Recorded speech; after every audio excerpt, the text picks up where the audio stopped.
Listen to me carefully, she whispered, voice low enough that the guards couldn't hear. Someone in your inner circle has already signed your death warrant. They're using people on the inside to make sure you don't see it coming. His first instinct was to laugh. Rich men like him didn't get murdered by prison conspiracies. They got sued, divorced, maybe investigated by the IRS. But they didn't get killed. Except something in her tone made his blood run cold. Why would you tell me this? Hi viewers, kindly tell us where you're watching from and what time it is. Warm welcome to the family. Enjoy the story. You're too rich to be in danger, but someone wants you gone. The words hit Colton Rivers like a physical blow as the black woman in prison scrubs leaned closer to the visiting room table. Her dark eyes held secrets that made his chest tighten with something between fear and fascination. Have you ever had a complete stranger save your life with just 7 words? Have you ever ignored a warning that could have changed everything? Colton had walked into Dallas County Women's Correctional Facility that Tuesday morning thinking he was doing good. Another philanthropic visit, another chance to feel better about his wealth while helping formerly incarcerated women. The same routine he'd followed for 6 months since his messy divorce left him questioning everything about his purpose. But Latasha Monroe wasn't like the other women. She didn't want his Bible study lessons or his job placement programs. She wanted to keep him breathing. The visiting room smelled like industrial disinfectant and broken dreams. Metal chairs bolted to cracked linoleum floors. Scratched plexiglass windows that had witnessed 1,000 goodbye kisses and desperate promises. His Italian leather shoes felt obscene against the worn flooring where families scraped together gas money just to visit their loved ones. Latasha sat across from him in standard issue orange, but she wore it like armor. Street-smart eyes that missed nothing. Hands that told stories of survival he'd never understand. When she reached for the Bible he offered, their fingers brushed for just a moment. Electric, unexpected, completely inappropriate given where they were and who they were supposed to be to each other. Listen to me carefully, she whispered, voice low enough that the guards couldn't hear. Someone in your inner circle has already signed your death warrant. They're using people on the inside to make sure you don't see it coming. His first instinct was to laugh. Rich men like him didn't get murdered by prison conspiracies. They got sued, divorced, maybe investigated by the IRS. But they didn't get killed. Except something in her tone made his blood run cold. Why would you tell me this? He asked, studying her face for signs of mental illness or manipulation. Because I've seen what happens when good people ignore warnings from people like me. They end up dead, and we end up blamed for it. The weight of her words settled over him like Texas heat in August, suffocating and inescapable. Someone in Colton's inner circle had already signed his death warrant. What she knew could destroy him, or be the only thing that saves him. Would you believe a convicted felon over your closest friends? Tell me in the comments what you do. As he walked to his BMW in the prison parking lot, his mind raced through possibilities. Business rivals, disgruntled employees, his bitter ex-wife who'd already tried to take half his fortune through divorce court. The list of people who might want him gone was longer than he cared to admit. His phone buzzed with a text from his business partner Marcus. Emergency board meeting. Your future depends on it. The timing felt too perfect, too convenient, too dangerous. Follow along as we uncover a mystery that's been brewing in the shadows of corporate boardrooms and prison cells. Now, let me take you back to where this all began. The richest man in Texas was about to learn that money couldn't buy the one thing he needed most, the truth. The 42nd floor of Rivers Oil headquarters offered a view that money built and power maintained.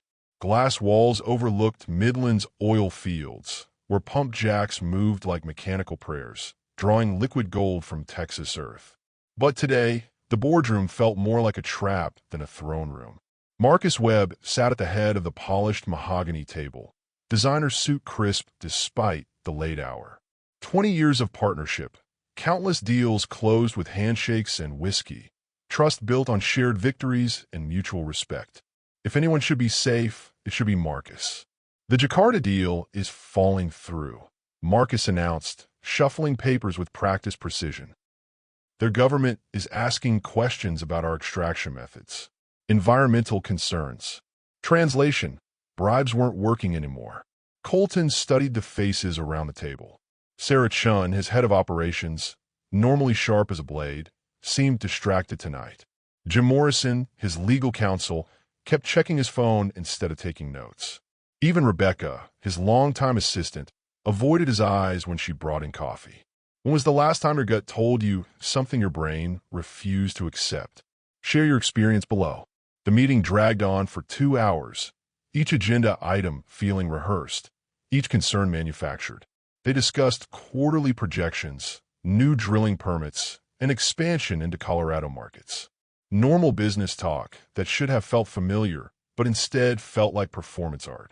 Trust is a luxury in this business, Colton, Marcus said as they wrapped up.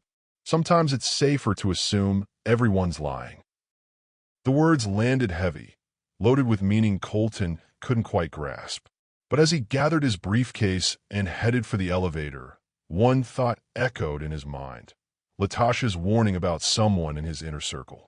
The parking garage beneath the building stretched out like a concrete cavern.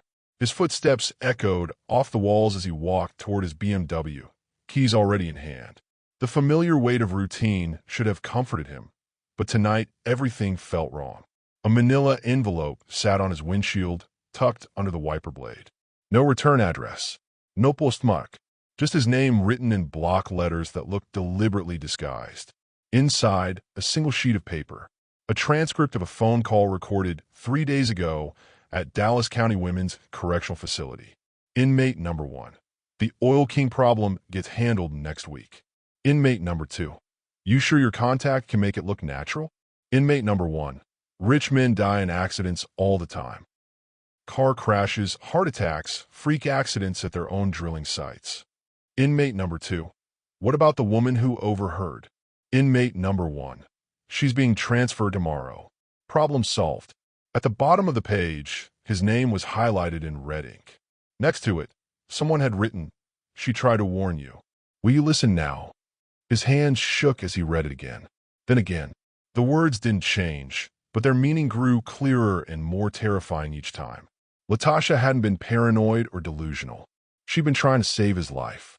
And if the transcript was accurate, someone was already moving to silence her. The memory of their brief touch flooded back. Electric, inappropriate, but undeniably real. Her eyes had held something he hadn't recognized at the time. Not manipulation or desperation, but genuine concern for a stranger who'd shown her basic human kindness. Now she was in danger because of what she'd overheard. Because she'd chosen to warn him instead of staying silent and safe. The elevator dinged behind him. Marcus stepped out, heading toward his own car. "Forgot my reading glasses," he called out, waving a case in the air. "Getting old, I guess." But Marcus had been wearing his glasses during the entire meeting. Small lie. Probably meaningless. But after reading the transcript, every inconsistency felt loaded with threat. "Drive safe, partner," Marcus said, his smile the same one Colton had trusted for 2 decades. "Always do," Colton replied, sliding behind the wheel of his BMW. But as he drove through downtown Dallas, one question haunted him. How many people had access to prison phone records? And more importantly, who among them had reason to want him dead? The answer, he was beginning to realize, might be closer to home than he'd ever imagined. Tomorrow, he would break every rule he'd ever followed. Tomorrow, he would go back to that prison and get the whole truth from the woman who'd risked everything to warn him. Tonight, he would sleep with his doors locked and his gun loaded. Because in Texas, oil money and blood money sometimes came from the same wells. He'd built walls around his heart after his divorce. But a woman behind bars was about to tear them down with nothing but raw honesty. The guard at Dallas County Women's Correctional Facility looked at Colton like he'd lost his mind. "You were just here yesterday, Mr. Rivers. Visiting hours don't start for another 2 hours. I need to see Latasha Monroe. It's urgent. Urgent." The guard's eyebrows climbed toward his receding hairline. "Sir, this is a prison, not a hotel. Inmates don't get urgent social calls." But money had a way of making impossible things possible. A quiet conversation with the warden, a generous donation to the prison's educational fund, and suddenly urgent became achievable. The same visiting room, but everything felt different in morning light. The scratched plexiglass seemed more transparent. The metal chairs less cold. Maybe because this time, Colton wasn't pretending to be here for charity. He was here for survival. Latasha walked in wearing the same orange jumpsuit, but her expression had changed overnight. Yesterday's cautious warning had transformed into something deeper. Suspicion mixed with concern, like she was seeing him clearly for the first time. "You came back," she said, settling into the chair across from him. "Smart one. Someone left me a present last night. A transcript of a phone conversation about an oil king and accidents and making problems disappear." Her jaw tightened almost imperceptibly. And I need to know everything you know before they transfer you, and I lose the only person willing to tell me the truth. Have you ever been attracted to someone completely wrong for you? Someone who challenged everything you thought you wanted? The question hung in the air between them, unspoken but undeniable. She was everything his world had taught him to avoid: convicted felon, street smart, unpolished by wealth or education. But she was also the only person in his life telling him the truth without expecting anything in return. "What makes you think I know anything more than what I already told you?" she asked, but her eyes said differently. "Because you're scared. Yesterday you were concerned. Today you're scared. Something changed overnight, and I'm betting it has to do with your transfer." She studied his face like she was reading a map to buried treasure, looking for signs of manipulation, hidden agendas, the kind of calculated interest rich men usually showed when they wanted something from women like her. What she found instead seemed to surprise her. "They moved up my transfer," she admitted, voice dropping to barely above a whisper. "Was supposed to be next week. Now it's tonight. Can you stop it? Not from in here. But you might be able to if you're willing to stick your neck out for a convicted felon you barely know." The afternoon sun streamed through the visiting room windows, casting long shadows across their hands on the metal table. When she leaned forward to speak more quietly, her fingers came within inches of his. Close enough to touch. Close enough to feel the heat radiating from her skin. "What I overheard wasn't random prison talk," she continued.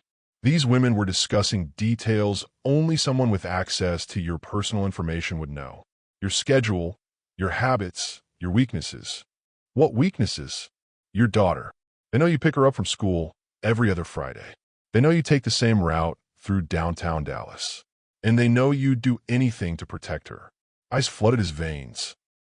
Emma was 8 years old, innocent, completely unaware that her father's business decisions might have painted a target on their entire family. Who are they working for? That's the million-dollar question, isn't it? But I'll tell you this. Whoever it is has serious money and serious connections. Prison hits don't come cheap, and they definitely don't come without outside funding. Their eyes locked across the table, and for a moment, the visiting room disappeared.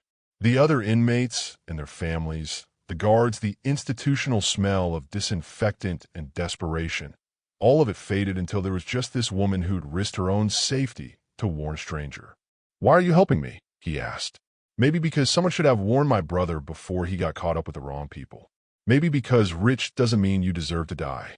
Or maybe—" She paused, something shifting in her expression. "Maybe because you looked at me like I was human instead of just another criminal to feel sorry for." The air between them charged with electricity that had nothing to do with fear and everything to do with recognition.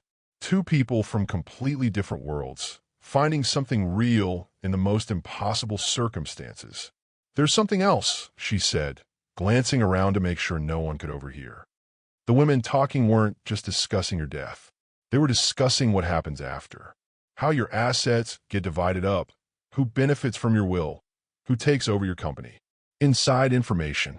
The kind of inside information that only comes from someone who's been planning this for a long time. Someone who knows your business almost as well as you do. Before he could respond, a guard appeared at the table. "Monroe, you're being transferred. Pack your things." The words hit like a physical blow. She was being moved to silence her, and there wasn't enough time for him to learn everything she knew. "Where are they taking her?" Colton asked. "That's classified information, sir." But as they led her away, Latasha turned back one more time. Her lips moved silently, forming words only he could see. Trust no one. The visiting room felt empty without her, like someone had turned off the electricity and left him sitting in darkness. Outside in the parking lot, his phone buzzed with a text from an unknown number. She didn't tell you the whole truth. Meet me tomorrow if you want to live. He stared at the message until the screen went black, wondering how many more secrets were buried in the shadows of his carefully constructed life, and wondering if the woman he was starting to care about would survive long enough for him to uncover them all. She was being moved to silence her, and he was powerless to stop it, unless he was willing to risk everything he'd built. The warden's office smelled like leather furniture and political favors. Dr. Patricia Hammond had been running Dallas County Women's Correctional for 15 years, long enough to recognize the difference between charitable concern and desperate panic. Colton sat across from her mahogany desk, trying to project calm authority while his heart hammered against his ribs. Mr. Rivers, I appreciate your continued interest in our rehabilitation programs, but inmate transfers are administrative decisions based on security concerns and available space. What security concerns? Latasha Monroe has been a model prisoner. No disciplinary issues, no violence, no gang affiliations. How would you know her disciplinary record? Dr. Hammond's eyes sharpened with professional suspicion. Because I've spent the last 18 hours researching everything I could find about her case, her background, and the assault charge that put her behind bars. Because I've discovered that the woman I'm falling for defended another woman from her abusive boyfriend and took the blame when he ended up in the hospital. But he couldn't say that without sounding like either a stalker or a man who'd lost his professional judgment. I make it my business to understand the people I'm trying to help, he said instead. And exactly how are you planning to help Ms. Monroe? The question hung in the air like smoke from a gun barrel. How far was he willing to go? How many rules was he prepared to break? How much of his carefully constructed reputation was he ready to sacrifice for a woman he'd known for exactly 48 hours? What would you risk for someone who might be lying to you? How do you know when trust is worth the gamble? I'd like to hire her legal representation. Pro bono, of course. Review her case. See if there are grounds for appeal. Dr. Hammond leaned back in her chair, studying him like a poker player trying to read a tell. Mr. Rivers, in 15 years of running this facility, I've seen a lot of wealthy men develop attachments to female inmates. It never ends well. This isn't attachment. It's justice. Justice. She pulled out a thick file folder. Latasha Monroe pled guilty to aggravated assault. She put a man in the hospital with a broken jaw, 3 cracked ribs, and a concussion. The victim was a respected businessman with no criminal record. What about the woman she was defending? What woman? The question hit him like cold water. According to the official record, there was no mention of Latasha defending anyone. No mention of domestic violence or protective actions. Just a bar fight that went too far and a woman who'd pled guilty to avoid a longer sentence. Either Latasha had lied to him about her reasons for being imprisoned, or someone had worked very hard to bury the real story. I'd like to see the arrest report. All of it. Mr. Rivers, I don't think. Doctor, yesterday someone left a death threat on my car. Today, the one person who warned me about it is being transferred to a facility 300 miles away. Either that's the worst coincidence in Texas history, or someone is working very hard to make sure we can't talk anymore. The words came out harder than he'd intended, carrying the weight of fear and frustration he'd been holding back. Dr. Hammond's expression shifted from professional caution to genuine concern. Are you saying you believe Ms. Monroe is in danger because of information she provided to you? I'm saying that if she disappears into the Texas prison system tonight, and I turn up dead in a car accident next week, you're going to have some very uncomfortable questions to answer. The threat was subtle but clear. Rich men had rich lawyers, and rich lawyers had very long memories when it came to institutional negligence. Dr. Hammond picked up her phone. Hold the transfer on inmate Monroe pending security review. Relief flooded through him like warm whiskey. Thank you. Don't thank me yet. You have 24 hours to provide concrete evidence of a credible threat to either your safety or hers. If you can't, she gets transferred as scheduled. 24 hours to prove a conspiracy he barely understood, involving people he'd trusted for years, targeting a woman whose real story he was just beginning to uncover. Outside in the prison parking lot, his phone rang. Latasha's voice came through the receiver, shaky with emotion. "They told me my transfer got delayed. That was you. How are you calling me?" "Borrowed phone time from another inmate." "Listen, I don't have long. The woman who texted you yesterday, her name is Carmen Rodriguez. She was my cellmate before they moved me to segregation." "What does she know?" "More than I do. She's the one who overheard the real conversation. I only caught pieces of it, but Carmen heard the whole thing. Can I trust her?" "You're asking the wrong question. The question is, can you trust anyone else?" The line went quiet except for the sound of her breathing. Nervous, afraid, but determined. "There's something else," she continued. "The reason they're moving me isn't just to shut me up. It's because they know you're starting to care about what happens to me." The words hit him like a punch to the chest. Not because they were wrong, but because they were so obviously true. How could they possibly know that? "Because someone's been watching you, Colton. Someone close enough to see how you looked at me yesterday. Close enough to know you came back today. Close enough to know you just spent 2 hours fighting for my transfer delay." His blood turned to ice water. If someone in his inner circle was monitoring his movements that closely, then every phone call, every meeting, every decision was being reported back to people who wanted him dead. "Meet Carmen tomorrow," Latasha continued. "But be careful who you tell. And Colton, yeah, whatever you do, don't go home tonight. Stay somewhere public. Somewhere safe." The line went dead. He sat in his car, engine running, air conditioning fighting the Texas heat, and realized that in 48 hours, his entire life had been turned upside down by a woman behind bars who cared more about his safety than the people he paid to protect him. Tomorrow, he would meet with Carmen Rodriguez and learn the full truth about who wanted him dead. Tonight, he would check into the Four Seasons under a fake name and sleep with his gun on the nightstand. Because in Texas, the deadliest snakes were the ones that looked like friends. The woman he was falling for wasn't in prison for assault. She was there because she tried to save someone else's life. The Waffle House on Highway 35 looked like every other Waffle House in Texas. Yellow booze, fluorescent lights, and the smell of bacon grease that clung to everything like a second skin. But at 6 in the morning, with truckers nursing black coffee and shift workers grabbing breakfast before heading home, it was also the perfect place to meet a woman who'd just been released on parole. Carmen Rodriguez looked nothing like what Colton had expected.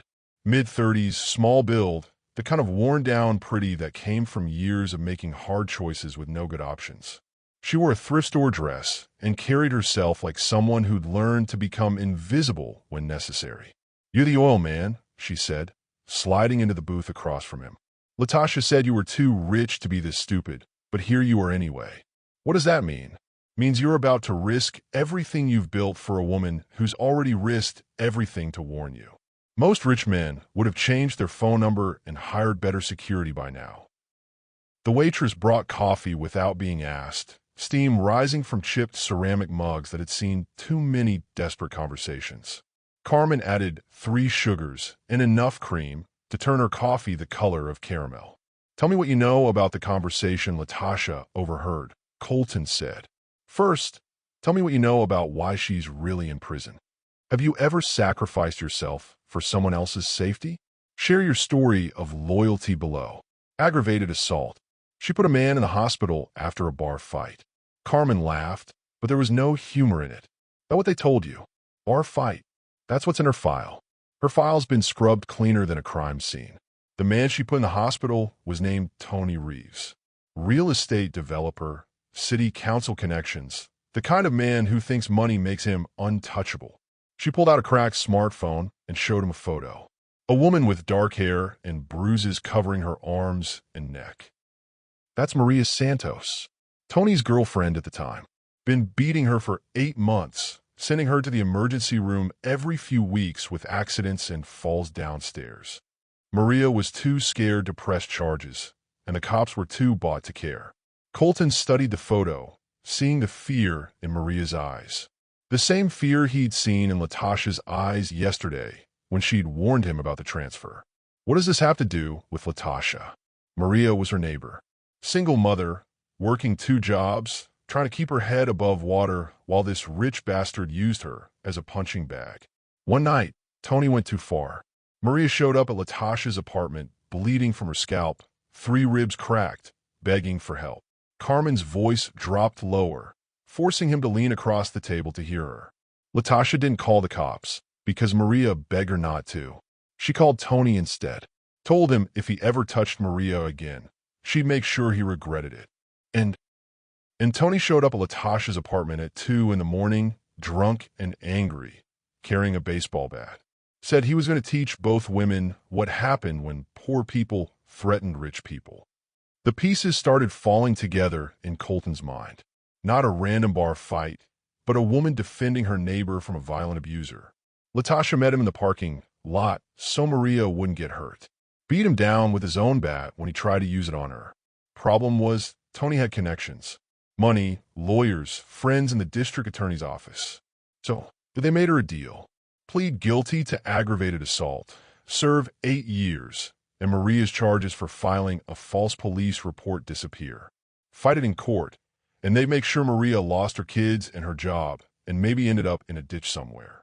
Carmen finished her coffee and signaled the waitress for another cup. Latasha took the deal.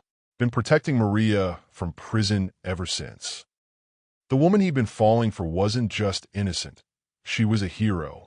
Someone who'd sacrificed her freedom to protect another woman from violence. Now tell me about the conversation she overheard, he said. 2 women, both in for financial crimes. White-collar types who'd been talking on the phone to someone with serious money and serious connections. They were discussing the timeline for your accident. What kind of accident? The kind that happens at drilling sites. Equipment failures, gas leaks, explosions that kill everyone within 100 yards. Very thorough, very final, and very easy to write off as industrial accidents. His mouth went dry. The family business had been built on oil drilling. He spent at least 2 days a week at various sites, inspecting operations, meeting with crews, maintaining the hands-on leadership style that had made Rivers Oil successful. Any number of those visits could be turned into opportunities for murder. When? Soon. They mentioned something about waiting for the right site visit, the right crew, the right weather conditions. But Colton, Carmen leaned forward, voice urgent. They weren't just planning your death. They were planning what happens to your company afterward. What do you mean? Someone's been positioning themselves to take over Rivers Oil. Someone who knows your business practices, your drilling schedules, your safety protocols. Someone who could step in immediately after your death and keep operations running smoothly. The implication hit him like a sledgehammer. Whoever wanted him dead wasn't just planning murder. They were planning corporate takeover. A carefully orchestrated transition that would leave his daughter wealthy but powerless, while someone else controlled the empire he'd built. Did they mention names? Carmen shook her head, but they did mention something else. Your ex-wife's been asking questions about updating her life insurance beneficiary status. Seems she's been meeting with lawyers about claiming widow's benefits even though your divorce was finalized 2 years ago. The world tilted sideways. Rachel, his ex-wife, who'd fought him for every penny during their divorce. Rachel, who demanded alimony payments that would keep her comfortable for life. Rachel, who still had keys to his house and unlimited access to his personal schedule. There's more, Carmen continued. The women talking weren't random inmates. They were both convicted of embezzlement from their previous employers. Financial crimes that required inside knowledge and careful planning. You think they were recruited specifically for this job? I think your enemies are smarter than you realize. They're using the prison system to plan your murder, your ex-wife to provide inside information, and your own business routine to create the perfect opportunity. Colton's phone buzzed with a text message. From Rachel, Emma left her jacket at your house. Can I come by tonight to pick it up? The timing was too perfect, too convenient, too dangerous. I have to ask you something, he said to Carmen. Are you telling me this because Latasha asked you to, or because you have another agenda? I'm telling you this because I've got 2 daughters at home, and I know what it's like to be afraid for people you love. Latasha saved Maria's life and lost her freedom doing it. If helping you means helping her, then I'll do whatever it takes. She stood to leave, dropping a $5 bill on the table for her coffee. "One more thing," she said. That phone call Latasha overheard? It wasn't the first one. They've been planning this for months, waiting for the right opportunity. And according to what I heard, that opportunity is coming very soon. How soon? This week. Maybe sooner. She walked out of the Waffle House, leaving Colton alone with his coffee and the terrifying realization that everyone he'd trusted might be working to destroy him. His phone rang. Latasha's voice, calling from the prison. "Did you meet with Carmen?" "Yeah. She told me about Maria, about Tony Reeves, about why you're really in prison." Silence on the other end of the line. "You saved someone's life," he continued. "You sacrificed your freedom to protect someone who couldn't protect herself. And now I'm trying to do the same thing for you. Question is, are you going to let me?" The words hung between them, loaded with meaning that went far beyond warnings about corporate conspiracies and murder plots. She was falling for him too, and she was willing to risk everything to keep him alive. "What do you need me to do?" "Trust no one. Check your house for surveillance equipment. And whatever you do, don't meet with your ex-wife alone. Rachel wants to come by tonight. Then make sure you're not there when she shows up. Because if Carmen's right about the timeline, tonight might be your last chance to disappear before they make their move." The line went dead, leaving Colton staring at his reflection in the Waffle House window. 48 hours ago, he'd been a wealthy businessman with normal problems. Now he was a marked man whose only ally was a woman behind bars who'd already proven she'd sacrifice everything to protect the people she cared about. Tonight, he would find out exactly who he could trust. And tomorrow, he might not be alive to regret the answer. The deadliest enemies are the ones who know where you sleep, what you fear, and exactly how to destroy you. Colton's ranch house sat on 40 acres of Texas prairie, far enough from downtown Dallas to feel private, but close enough for his ex-wife to remember the route. The same route she'd driven for 8 years of marriage. The same driveway where she'd kissed him goodbye every morning before everything went wrong between them. Now, watching from his truck parked behind the barn, he felt like a stranger surveilling his own life.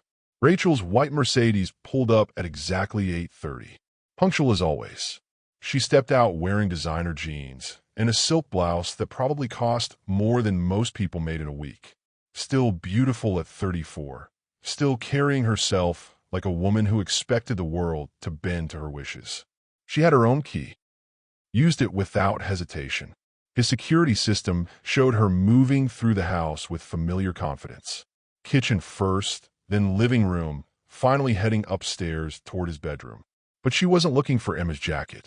She was searching for something else entirely. The feed from his bedroom camera made his blood run cold.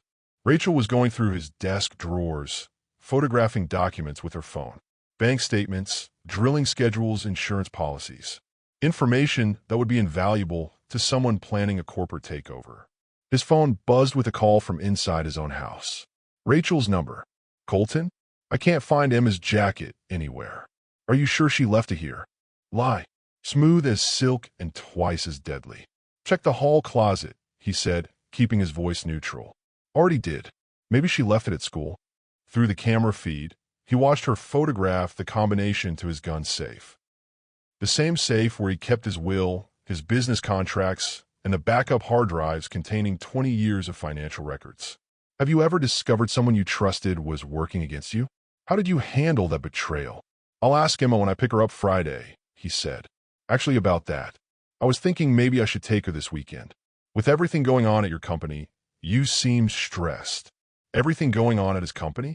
He hadn't mentioned any business problems to Rachel. Hadn't spoken to her about work in months.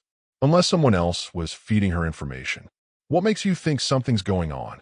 "Oh, you know how Dallas gossip works. People talk. Oil prices, environmental regulations, corporate struggles. I just want to make sure Emma doesn't get caught in the middle if things get complicated." The word hung in the air like smoke from a gun barrel. Complicated. As if his potential murder was just another business complication to be managed. "I'll call you tomorrow," he said, ending the call. Through the security feed, he watched Rachel finish her search and head back downstairs. But instead of leaving, she made another phone call from his kitchen. "It's done," she said to whoever answered. He's got enough life insurance to cover everything, and the business partnership agreements are exactly what you said they'd be. If something happens to him, control passes to the senior partner pending probate. Marcus, his business partner of 20 years. His best man at his wedding to Rachel. The man he trusted with his company, his friendship, and apparently his biggest mistake. When Rachel continued her conversation. Tomorrow night? That's cutting it close. No, I understand. The drilling site inspection gives you the best opportunity. Yes, I can make sure he's there on time. She was coordinating his murder from his own kitchen, using information stolen from his own desk, planning to collect life insurance money from his own death. The woman he'd loved enough to marry, the mother of his child's stepmother, had become the architect of his destruction. But the rage burning in his chest was nothing compared to the fear. If Rachel and Marcus were working together, if they'd been planning this for months or maybe years, then Emma might be in danger too. An 8-year-old girl who could inherit millions if her father died. An 8-year-old girl who might become an inconvenient witness if she asked the wrong questions about why Daddy never came home. His phone rang. Latasha, somehow calling from prison again. "Where are you?" she asked without preamble. "Watching my ex-wife photograph my financial documents while she coordinates my murder with my business partner." Silence. "Then get out of there. Now." "She's in my house, using information from my desk to plan my death. And she's talking about Emma like she's part of the solution instead of part of the problem." "Colton, listen to me. If they know you're watching them, if they suspect you're onto their plan, they'll move up the timeline. Instead of waiting for a perfect opportunity, they'll create one." Through the camera feed, he watched Rachel lock up his house and drive away. But before her Mercedes disappeared down his long driveway, she made one more phone call. 30 seconds later, his phone buzzed with a text from Marcus. "Emergency at the Permian Basin site. Need you there first thing tomorrow morning." Potential blowout situation. The timing was too perfect, too convenient, too final. "They're not waiting," Latasha continued. "Whatever they had planned for next week, they're doing it tomorrow. And if you show up at that drilling site, you're not coming home. What choice do I have? If I don't show up, they'll know I suspect something. If I do show up, UD." The words hung between them, simple and terrifying. "There's a third option," she said. "You disappear. Tonight. Take Emma and run somewhere they can't find you until we can expose what they're doing." "Run where?" "Rachel has legal custody rights. If I take Emma across state lines without permission, I become a kidnapper. And if something happens to me while we're running, she ends up alone with the people who killed her father." The security cameras showed his empty house, rooms full of furniture and memories, but no safety, no sanctuary, no place to hide from people who had keys and access and 20 years of inside knowledge. "Then we need evidence," Latasha said. "Something concrete enough to take to the police, the FBI, someone who can protect you and Emma both." "How do we get evidence when everyone I trust is trying to kill me?" "You start by trusting the one person who's got nothing to gain from keeping you alive, except knowing she did the right thing." Her words hit him like a physical touch. In a world where money motivated every relationship, where wealth made him a target instead of a blessing, the woman who cared about his survival was locked behind bars with no access to his fortune. The woman falling in love with him couldn't profit from his death or his life.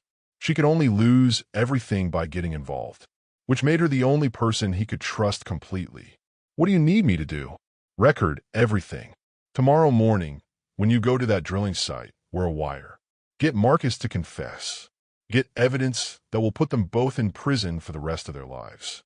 And if something goes wrong, if they figure out what I'm doing, then at least Emma will know her father died fighting for the truth instead of running from it." The line went dead, leaving him alone with the weight of an impossible choice. Tomorrow morning, he would either gather evidence that would destroy his ex-wife and business partner, or he would die trying. Tonight, he would hold his daughter a little tighter and pray that love was stronger than greed.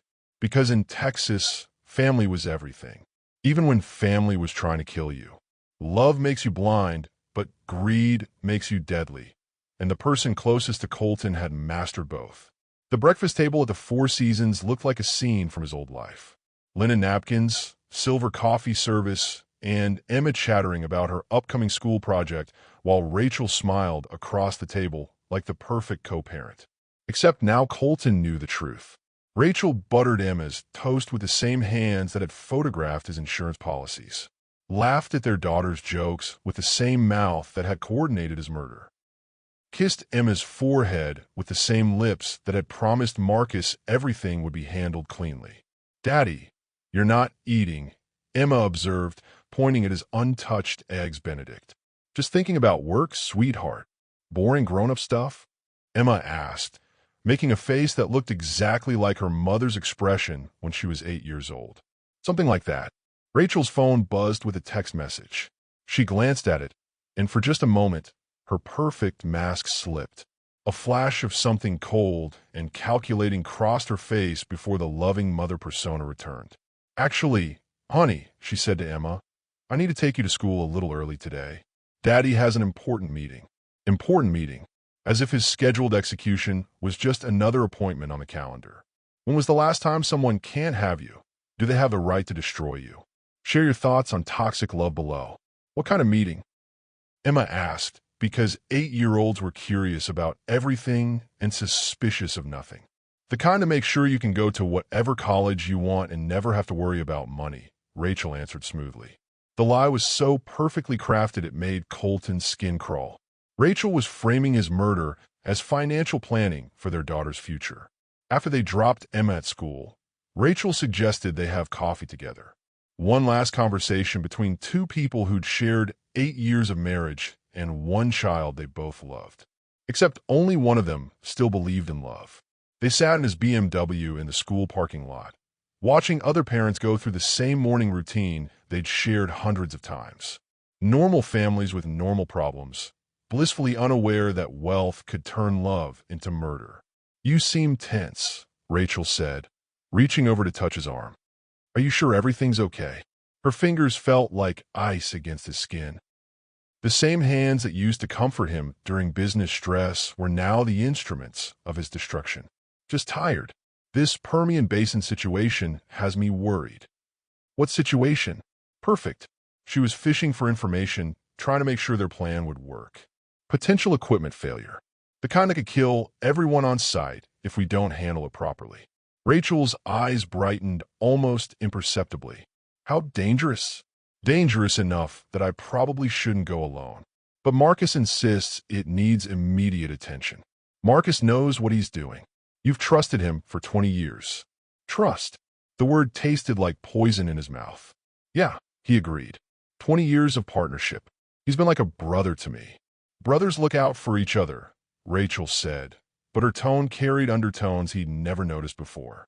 Satisfaction, anticipation, the emotional signature of someone counting down to a carefully planned event. His phone rang. "Marcus calling right on schedule." "Colton, thank God.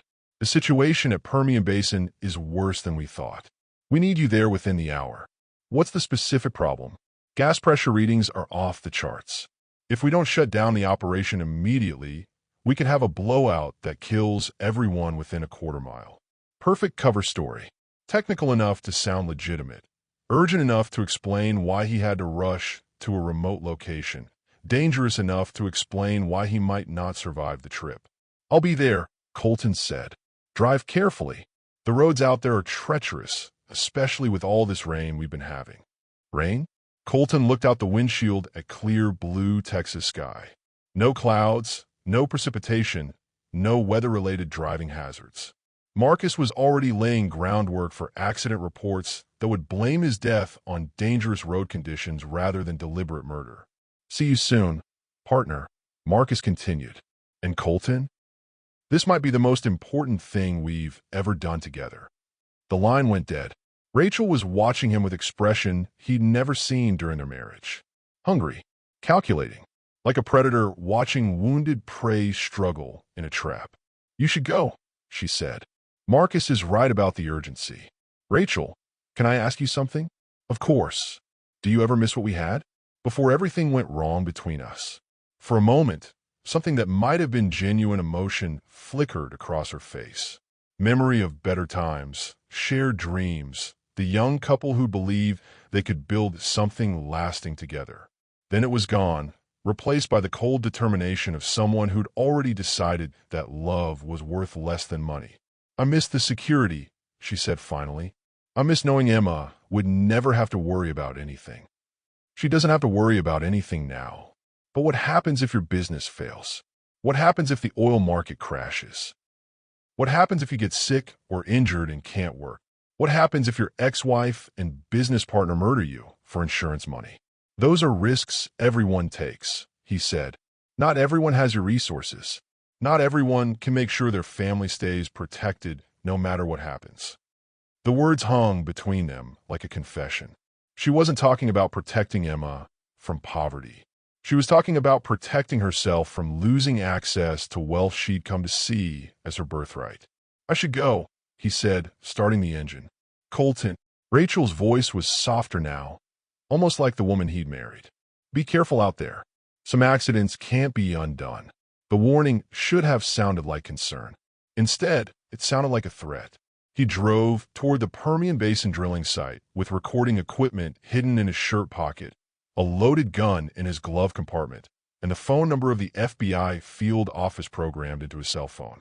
In 2 hours, he would either have evidence that would put Rachel and Marcus in prison for the rest of their lives, or he would be dead in what looked like an industrial accident. Either way, Emma would finally be safe from the people who claimed to love her most. Because in Texas, the deepest oil wells weren't the only things that could explode without warning. He was playing chess with a woman who'd already decided checkmate, but she didn't know he'd learned all her moves.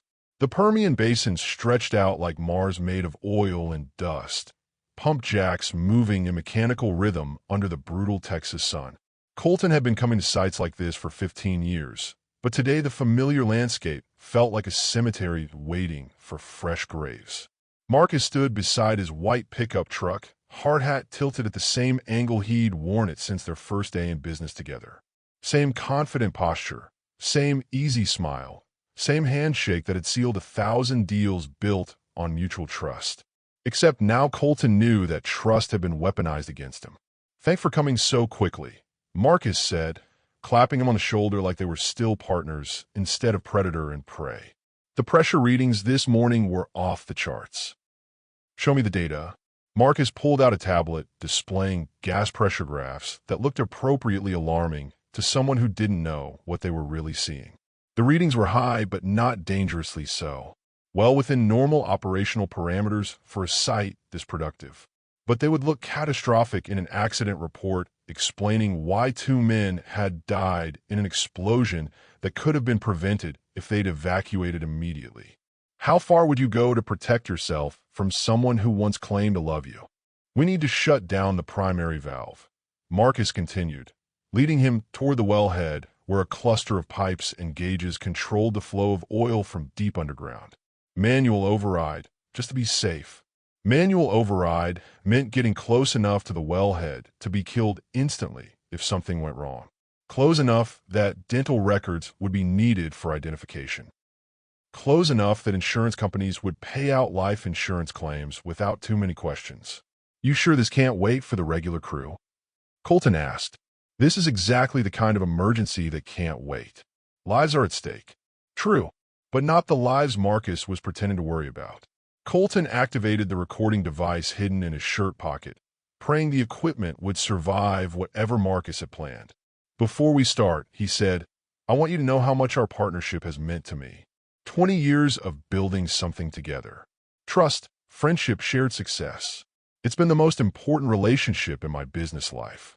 Marcus's expression flickered almost imperceptibly.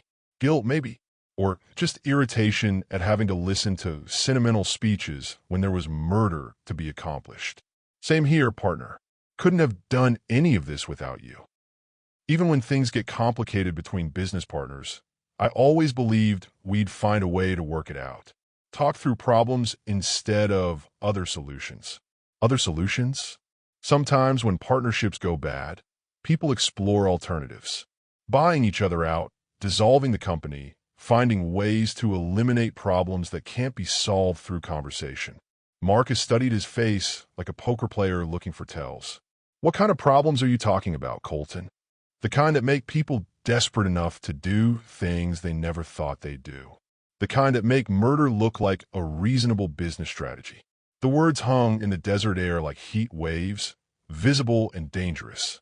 Marcus stepped back, hand moving instinctively toward the tool belt where he kept a wrench heavy enough to crack a skull. That's a hell of an accusation to make, partner. It's not an accusation. It's an observation. About what people do when they want something badly enough. And what do you think I want badly enough to kill for? Rivers Oil, control of the drilling contracts, the distribution network, the political connections we've built over 2 decades. Everything I've built transferred to you through my death instead of earned through honest competition. Marcus laughed, but there was no humor in it. You think I'm trying to kill you? I think you and Rachel have been planning to kill me for months. I think you've been using her access to my personal information and your knowledge of drilling operations to create the perfect industrial accident. And I think you're going to try to make it happen right here, right now. The recording device in his pocket captured every word as Marcus's mask finally slipped completely. You always were too smart for your own good, he said, pulling the wrench from his tool belt, but not smart enough to stay away when you knew it was a trap. Why, Marcus? 20 years of friendship, partnership, success we built together. Why throw it all away? Because friendship doesn't pay for private jets and houses in the Hamptons. Because partnership means sharing profits when I'm the one doing all the real work. Because I'm tired of being the junior partner in a company I helped build. The confession poured out like oil from a ruptured pipeline. 20 years of resentment and greed finally finding voice.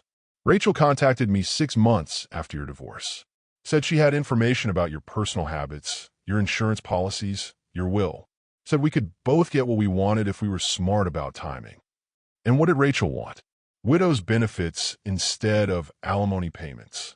Life insurance instead of property division.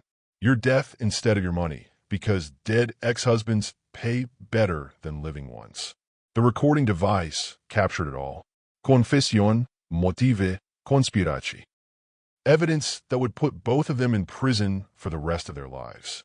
If Colton survived the next 10 minutes.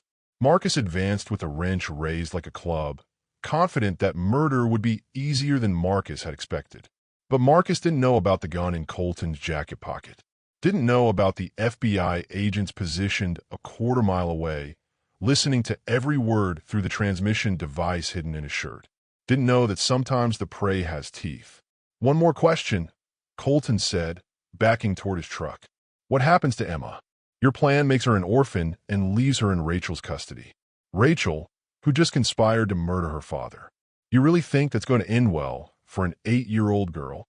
Marcus stopped advancing, wrench still raised, but uncertainty creeping into his expression. Emma's not part of this. She'll be taken care of. By the woman who just helped murder her father? By the business partner who killed for money? What happens when Emma gets old enough to ask uncomfortable questions about how Daddy really died?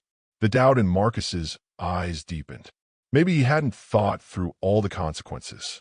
Maybe he'd been so focused on the money that he'd forgotten about the human cost. Or maybe he just didn't care. Emma will understand when she's older, he said, raising the wrench again. Rich girls get over tragedy faster when they stay rich.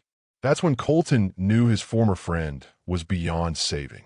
The first FBI vehicle came over the ridge like a dust cloud with sirens, followed by 2 more cars and an ambulance. Marcus spun toward the sound, finally realizing that his perfect murder had become perfect evidence of attempted murder. Drop the weapon. Agent Sarah Martinez shouted through a bullhorn. FBI, you're surrounded. Marcus looked at the agents, at Colton, at the wrench in his hand that had been intended to cave in his business partner's skull. You wore a wire, he said. Not quite a question. I learned from the best, Colton replied. 20 years of watching you negotiate taught me that knowledge is power, and recorded confessions are the most powerful knowledge of all. Marcus dropped the wrench and raised his hands, but his eyes promised that this wasn't over. As the FBI agents took him into custody, Colton's phone rang. Rachel's number. It's done, he answered without saying hello. Thank God. I was worried when you didn't call immediately. No complications. None at all. Everything went exactly according to plan. When should I expect the call from the police? About the accident. Any minute now. Are you ready? I've been practicing my shocked widow routine all morning. Oscar-worthy performance guaranteed. Agent Martinez gestured for Colton to keep Rachel talking while they traced the call. And Emma? How do we handle telling her? Very carefully, very sadly, and very briefly, because grieving widows don't like to dwell on painful subjects. Every word was being recorded. Every sentence was another nail in Rachel's coffin. One last thing Colton said. I love you. Silence. Then confused, what? I said I love you. I thought you should know that in case something goes wrong with our plan. Colton, you're scaring me. Something's wrong with your voice. Nothing's wrong.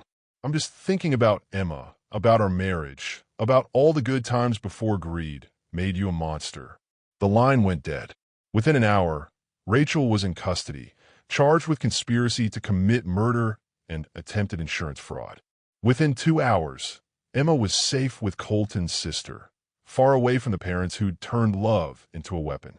Within 3 hours, Colton was driving back to Dallas with evidence that would put his ex-wife and former business partner in prison for the rest of their lives. But the victory felt hollow because the cost had been everything he'd believed about trust, partnership, and the people he'd loved most. The only person who'd never betrayed him was locked in a prison cell, and he was beginning to realize that she might be the only family he had left. She was locked away, but her mind was the key to his survival, if he could reach her before time ran out. The Dallas County Women's Correctional Facility looked different when you were visiting the woman who'd saved your life instead of doing charity work for tax deductions. The same concrete walls and razor wire, but now they felt like barriers keeping safety locked inside instead of danger locked out. Latasha walked into the visiting room like she owned it. Orange jumpsuit transformed into armor by confidence and purpose. When she saw him waiting at their usual table, her expression shifted from wariness to something deeper. Relief. Recognition. The look of someone seeing the person they'd been most afraid of losing. You're alive, she said, settling into the metal chair across from him. Thanks to you. Thanks to you listening when it mattered. Most rich men would have hired bodyguards and ignored the crazy woman in prison.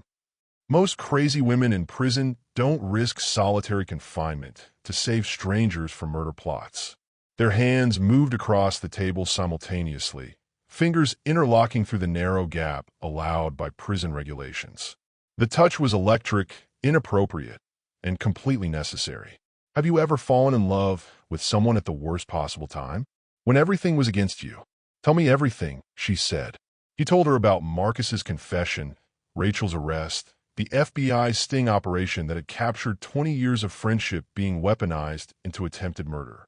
About Emma's safety and his ex-wife's greed and the business empire that was now his alone to run or destroy. What happens now? She asked. Now I figure out how to rebuild a life when everyone I trusted tried to kill me. Now I learn to sleep without checking the locks every hour. Now I try to explain to my 8-year-old daughter why her mother is going to prison for trying to murder her father. His voice cracked on the last sentence. 24 hours of adrenaline and shock finally finding expression in something approaching tears. Latasha's grip tightened on his fingers. And what about us? The question hung between them like a bridge over dangerous water. Two people from different worlds, different backgrounds, different legal situations who'd found something real in the middle of a conspiracy that should have killed them both. I don't know, he admitted. You're serving 8 years for something you didn't do. I'm about to be the most famous attempted murder victim in Texas. Emma needs stability, not more chaos in her life. So you're walking away. It wasn't a question. It was the voice of someone who'd been abandoned before, who recognized the sound of goodbye wrapped in practical concerns. I'm trying to be realistic about what's possible. What's realistic is that I saved your life because I was falling in love with you. What's realistic is that you came back to this prison every day because you were falling in love with me. What's realistic is that love doesn't care about prison bars or social expectations or what other people think is appropriate. She leaned forward, voice dropping to a whisper that made the visiting room disappear around them. What's realistic is that I'm going to be released in 6 months. The words hit him like lightning. What? My lawyer called this morning. The prosecutor who handled my case is under investigation for accepting bribes from wealthy defendants, including Tony Reeves. Every case he touched is being reviewed, and mine is first on the list. The man you put in the hospital. The man who tried to beat his girlfriend to death in front of me. Turns out he paid the prosecutor to make sure I got the maximum sentence, and that Maria's side of the story never made it into the court record. Hope bloomed in his chest like sunrise after the longest night. They're overturning your conviction. They're offering me a deal. Plead guilty to simple assault, time served, release within 6 months. Or fight the charges completely and risk spending 2 more years in appeals court. What are you going to do? That depends on whether I have something worth coming home to. The question was loaded with everything they'd been dancing around since the day she'd warned him about people wanting him dead. Love, possibility, the chance to build something real out of the ashes of conspiracy and betrayal. Latasha. The rest of his sentence was cut off by alarms. Loud, piercing, the kind that meant lockdown and emergency procedures and visiting hours terminated immediately. Guards moved through the visiting room like military units, separating inmates from visitors with efficient urgency. What's happening? Colton asked. Lockdown, the nearest guard replied. Security threat. All visitors need to leave immediately. But before they could separate Latasha from the table, she gripped his hand with desperate strength. The alarms aren't random, she whispered urgently. Someone knows we've been talking. Someone knows you survived yesterday. And someone's trying to make sure we can't talk anymore. Who? Marcus and Rachel weren't working alone. They had inside help here, someone who could monitor prison phone calls and visiting schedules. Someone who's been reporting our conversations to whoever was really in charge of killing you. The guards reached their table, hands moving to separate them by force if necessary. 6 months, she said as they pulled her away. If you still want this, if you still want us, I'll be out in 6 months. I'll be waiting, he called after her, words echoing in the visiting room as she disappeared behind reinforced doors. But as he walked to his car, phone already ringing with calls from reporters who'd gotten wind of the murder conspiracy, he wondered if 6 months would be enough time to unravel the rest of the plot. Because if Marcus and Rachel had inside help at the prison, if someone else was pulling strings from the shadows, then the woman he was falling in love with might be in more danger behind bars than he'd been on the outside. The text message arrived as he reached his BMW. She knows too much. Accidents happen in prison too. Stop digging or she disappears permanently. Unknown number, untraceable phone, and a threat that made his blood run cold. The conspiracy wasn't over. It had just moved inside the walls of Dallas County Women's Correctional Facility, where Latasha was locked in with people who wanted her dead. 6 months suddenly felt like a lifetime. If she survived that long. With 72 hours until his planned assassination, Colton had to choose. Save himself or save the woman who'd already saved him. The FBI field office in Dallas looked like every government building ever constructed. Gray walls, fluorescent lights, and the kind of institutional furniture that made comfort impossible. Agent Sarah Martinez sat across from Colton in an interview room that smelled like burned coffee and broken promises. The text message confirms what we suspected, she said, sliding a manila folder across the metal table. Marcus Webb and your ex-wife were middle management in this operation, not the masterminds. Who's really in charge? That's what we're trying to figure out. The money trail leads to a series of shell companies registered in the Cayman Islands. Professional work, the kind that takes months of planning and serious financial resources. Colton opened the folder to find photographs of bank transfers, corporate documents, and communication records that painted a picture of conspiracy far more complex than a bitter divorce and jealous business partner. Someone wanted you dead badly enough to invest millions in making it happen. Agent Martinez continued. The question is why? What did you have that was worth more than the cost of killing you? The answer hit him like cold water. Information. What kind of information? Rivers Oil has been drilling in politically sensitive areas for 20 years. We've seen things, heard things, made deals with people who prefer to stay in the shadows. Environmental violations, safety shortcuts, payments to foreign officials who helped us secure drilling rights. Industrial espionage. More than that. If someone wanted to destroy the careers of half the politicians in Texas, my files would be a good place to start. Governor Richards, Senator Thompson, Attorney General Morrison. They've all taken money from oil companies in exchange for favorable regulations. Agent Martinez leaned forward, suddenly more interested.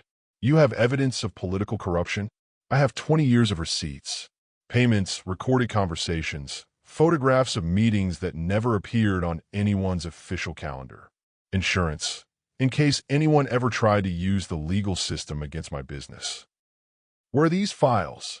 Safety deposit boxes, encrypted hard drives, offshore servers, distributed across multiple locations so no one could destroy all the evidence at once. Who else knows about this? The question hung in the air like smoke. Who else knew about the insurance files that could destroy careers and topple governments? Who else had motivation to see Colton Rivers dead before he could use that information as leverage? What would you sacrifice for love? Your fortune? Your safety? Your reputation? Tell me below. Marcus knew some of it. Rachel had access to my home office and personal files. But the people who really needed me dead. He paused, pieces falling into place. The people who really needed me dead were the ones whose careers would end if my insurance files went public. Agent Martinez was already reaching for her phone. We need to get you into protective custody immediately. No, Mr. Rivers, if you're right about the scope of this conspiracy. If I'm right, then Latasha is in immediate danger. They've already threatened her life to keep me from investigating further. If I disappear into witness protection, she becomes their primary target. She's in prison. There are protocols, security measures. Security measures don't stop guards who've been bought. Protocols don't prevent accidents in showers or fights in dining halls or sudden medical emergencies that turn fatal. His phone buzzed with another text message. Same unknown number. 12 hours to wire $5 million to account number attached. Or prison accidents happen to people you care about. They're not just threatening to kill her, he said, showing Agent Martinez the message. They're demanding ransom. $5 million to keep her safe until they can figure out a permanent solution. We can't pay ransom to domestic terrorists. I can. Mr. Rivers, Agent Martinez, the woman in that prison, saved my life. Not because she wanted money or favors or anything I could give her, but because it was the right thing to do. Now someone's threatening to kill her because she helped me survive. He stood up, decision crystallizing with desperate clarity. I'm going to pay the ransom. I'm going to make sure she stays alive. And then I'm going to use every resource I have to find every person involved in this conspiracy and make sure they spend the rest of their lives in prison. Agent Martinez studied his face like she was reading a map to dangerous territory. If you pay that ransom, you're admitting that extortion works. They'll keep coming back for more money, more concessions, more control over your life. If I don't pay it, the woman I love dies. That's not a choice. That's simple math. Love. The word hung between them, finally spoken aloud after days of dancing around it with euphemisms and careful language. He was in love with a woman behind bars. A woman who'd risked everything to save his life. A woman who was now paying the price for caring about a stranger's survival. There's another option, Agent Martinez said quietly. We set up a sting operation. Use the money transfer to trace the accounts, identify the real players, bring down the entire network. Using Latasha as bait. Using the situation to our advantage. These people made a mistake by threatening her directly. It gives us leverage we didn't have before. Colton's phone rang. Private number, probably scrambled. Answer it, Agent Martinez said, gesturing to recording equipment. Keep them talking. Mr. Rivers. The voice was electronically altered, impossible to identify. I trust you received our message about your girlfriend's situation. She's not my girlfriend. Interesting choice of words from a man who's visited her 6 times in 4 days. A man who's been investigating her case, hiring lawyers for her appeal, and making arrangements for her release. They've been watching everything. Every visit, every phone call, every legal consultation. The surveillance was so complete it made his skin crawl. What do you want? $5 million transferred to the account number we provided. Confirmation of transfer within 6 hours. Or Ms. Monroe experiences a tragic accident during tonight's shift change. How do I know she's alive? Because we're professionals, Mr. Rivers. Dead hostages can't be used as leverage. But injured hostages who might die from their injuries, that's different. The threat was clear. They would hurt her enough to prove they could kill her, but keep her alive long enough to collect the ransom. I need 12 hours to arrange the transfer. $5 million isn't something I can wire from my phone. You have 8 hours. Not a minute more. The line went dead. Agent Martinez was already coordinating with her team, phones ringing and keyboards clicking as federal agents mobilized around a conspiracy that stretched from Texas oil fields to Caribbean shell companies. We can trace the money, she said. Set up surveillance at the prison, monitor all communications, identify everyone involved. And if something goes wrong, if they figure out it's a trap and decide to cut their losses by eliminating the witness, that's a risk we have to take. It's a risk you're willing to take with someone else's life. Someone I care about more than money, more than safety, more than my own survival. The weight of that realization settled over him like Texas heat. Somewhere in the past week, between prison visits and murder attempts and conspiracy revelations, he'd fallen completely in love with a woman who might die because she'd chosen to save him. Mr. Rivers, I understand your emotional attachment. You don't understand anything. You see a case file and a criminal record in federal jurisdiction. I see a woman who gave up her freedom to protect someone for violence. I see someone who warned a stranger about danger when staying silent would have been safer. I see the only person in my life who cared about my survival without caring about my money. His voice carried the weight of 20 years spent wondering who really loved him versus who loved his fortune. 20 years of relationships built on financial security rather than emotional connection. Latasha was the first woman who'd met him when he had everything to lose and nothing to offer her. The first woman who'd chosen to help him when helping meant risking her own life. 8 hours, he said, standing up. I'm wiring the money in 8 hours, with or without FBI cooperation. If you do that without our oversight, you become part of the conspiracy, accessory to extortion, money laundering, possibly worse charges depending on where this money ends up. Then arrest me after she's safe.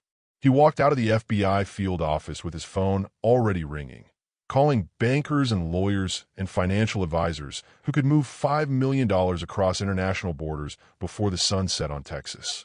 Because love wasn't about making smart choices or following federal protocols or protecting yourself from legal consequences. Love was about doing whatever it took to keep the other person breathing, even if it destroyed everything else in the process. The text message arrived as he reached his car. Smart choice. Transfer confirmed. She lives another day. But Mr. Rivers? This is just the beginning. We're going to own you until the day you die. 8 hours to save Latasha's life. The rest of his life to figure out how to destroy the people who'd turned love into a weapon. But first things first, wire the money, secure her safety, and prove that some things were worth more than wealth. Even if it meant spending the rest of his life as a marked man. Love isn't about saving someone. It's about being willing to be destroyed trying. The First National Bank of Dallas looked different at 7 in the morning, when you were there to wire $5 million to Caribbean accounts controlled by people who'd promised to kill the woman you loved. Marble floors that usually represented stability now felt like the foundation of a house built on quicksand. Colton's hand shook as he signed transfer authorizations that would bankrupt everything he'd built over 20 years of business. Not completely. He'd still be wealthy by normal standards, but poor enough that the economic power he'd wielded like a weapon would be permanently diminished. Sir, are you certain about these transfers? The bank manager's voice carried professional concern mixed with personal confusion. This represents approximately 60% of your liquid assets. I'm certain. And you understand that once these funds are transferred to offshore accounts, recovery will be extremely difficult if not impossible. I understand. If choosing love meant losing everything else, would you do it? Share your thoughts on what matters most. The wire transfer paperwork felt like signing his own death warrant. Not physical death. That threat had been neutralized when Marcus and Rachel were arrested. But economic death, social death, the end of the life he'd built and the power he'd accumulated. All for a woman he'd known for a week. All for a woman who'd proven that love didn't require wealth, status, or social approval. His phone buzzed with confirmation. Transfer received. Ms. Monroe will live to see another day. But remember, Mr. Rivers, we own you now. This is just the first payment. The threat was clear. They had no intention of honoring their agreement. The $5 million was protection money, not ransom. They would keep demanding payments, keep using Latasha's safety as leverage, keep bleeding him financially until he was completely under their control, unless he found another way to end this. Agent Martinez was waiting in the bank parking lot, federal surveillance vehicle disguised as a utility truck. The transfers went through, she said through his car's Bluetooth system. We're tracking the money through 17 different shell companies across 8 countries. Professional work. Any leads on who's behind it? We're getting closer. The sophistication suggests military or intelligence backgrounds. People with access to resources and training that goes beyond ordinary criminal enterprise. Government, possibly, or private military contractors, organized crime with international connections, corporate espionage operations. The list of possibilities is long and none of them are good. Colton's phone rang. The same electronically altered voice from yesterday. Thank you for your prompt payment, Mr. Rivers. Ms. Monroe is safe for now. For now. Your compliance yesterday proved that you understand the value of cooperation. We have additional requests that will ensure her continued well-being. What kind of requests? The kind that involve sharing certain files you've been keeping as insurance against political interference. Files that document payments to elected officials, regulatory violations, environmental shortcuts that have been overlooked in exchange for campaign contributions. There it was. The real objective. Not just money, but information that could destroy careers and topple governments. Evidence of corruption that reached from Texas oil fields to Washington, D.C. You want my insurance files. We want copies of everything you have on Governor Richards, Senator Thompson, Attorney General Morrison, and 12 other officials whose careers depend on your continued silence. And if I refuse? MS. Monroe's safety becomes increasingly uncertain. Prison is a dangerous place for someone with so many enemies. The choice was stark. Betray 20 years of carefully gathered evidence against corrupt politicians, or watch the woman he loved die in what would look like a prison accident. I need time to consider. You have 2 hours. The files, or she dies. And Mr. Rivers? Don't bother involving the FBI again. We have people inside federal law enforcement who keep us informed of your activities. The line went dead. Agent Martinez's voice came through his Bluetooth system. Did you get that? Every word. They've got sources inside the Bureau. That's impossible. This investigation is classified above. Nothing's impossible when enough money is involved. How do you think they knew about my insurance files? How do you think they got access to prison phone records and visiting schedules? Someone with federal clearance has been feeding them information. The conspiracy was deeper and more dangerous than anyone had realized. Not just business rivals and bitter ex-wives, but a network that included politicians, federal agents, and international criminals, all united by the need to keep Colton's evidence buried permanently. What are you going to do? Agent Martinez asked. The question hung in the air like smoke from a funeral pyre. Give up the information that had been his life insurance for 20 years, or watch Latasha die to protect politicians who'd already proven their willingness to kill for money. I'm going to make copies of everything. Every file, every recording, every photograph. I'm going to give them what they want to keep her alive. And then I'm going to make sure those copies end up in the hands of every journalist, prosecutor, and federal agent who isn't part of their network. I'm going to burn down the entire system that allowed this conspiracy to exist. That's suicide.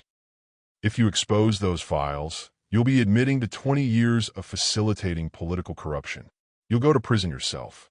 Maybe, but Latasha will be alive. And sometimes love means choosing her survival over your own freedom.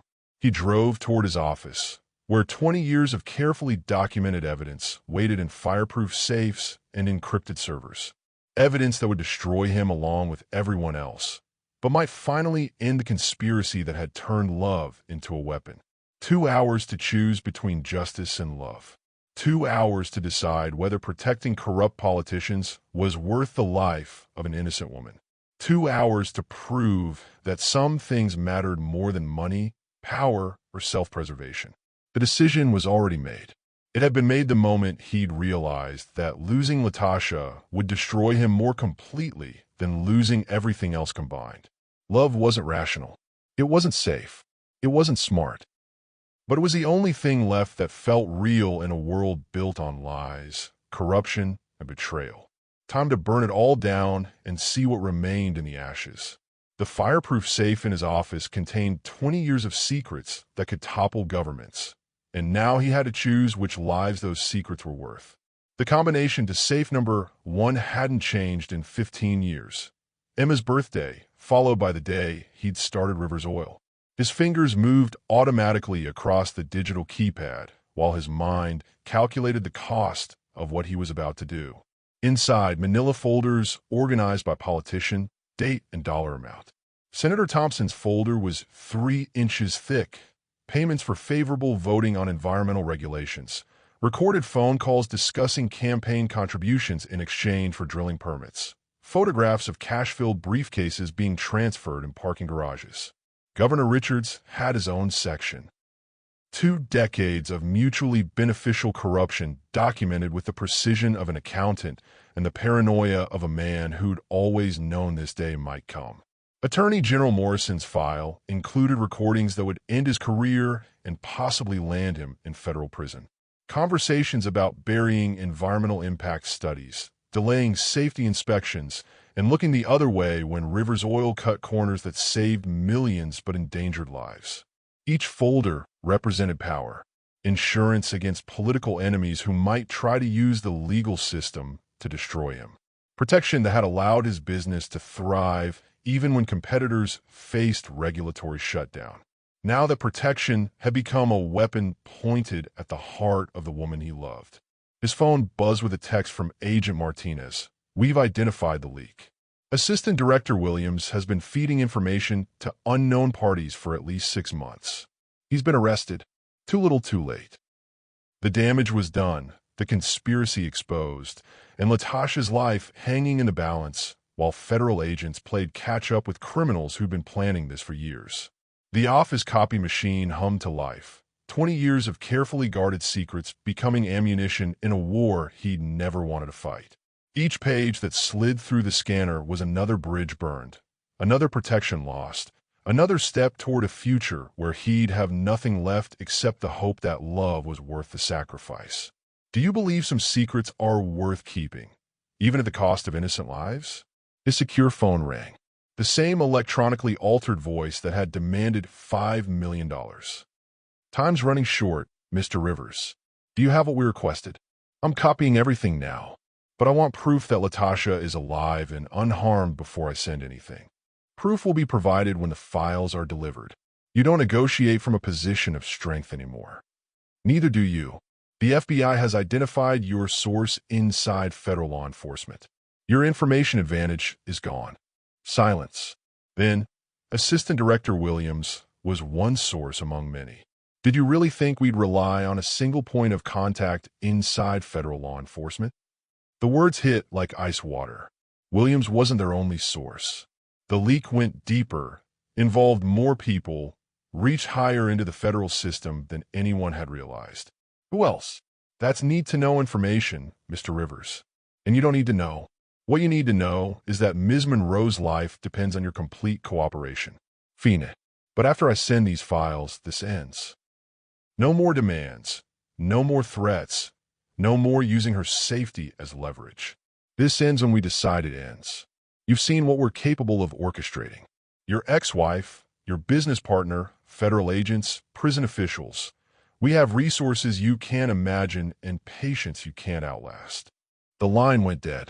Colton stared at the growing stack of copied documents, each page representing a choice between protecting corrupt politicians and saving an innocent woman, between preserving a system built on money and influence, and preserving the life of someone who'd proven that integrity still existed in the world. The decision was easier than it should have been. By sunset, every major news outlet in Texas would have copies of files that would bring down a dozen politicians, expose 20 years of environmental crimes, and reveal the depth of corruption that had allowed businesses like his to flourish at the cost of public safety. He would probably go to prison. His business would be destroyed by investigations and lawsuits.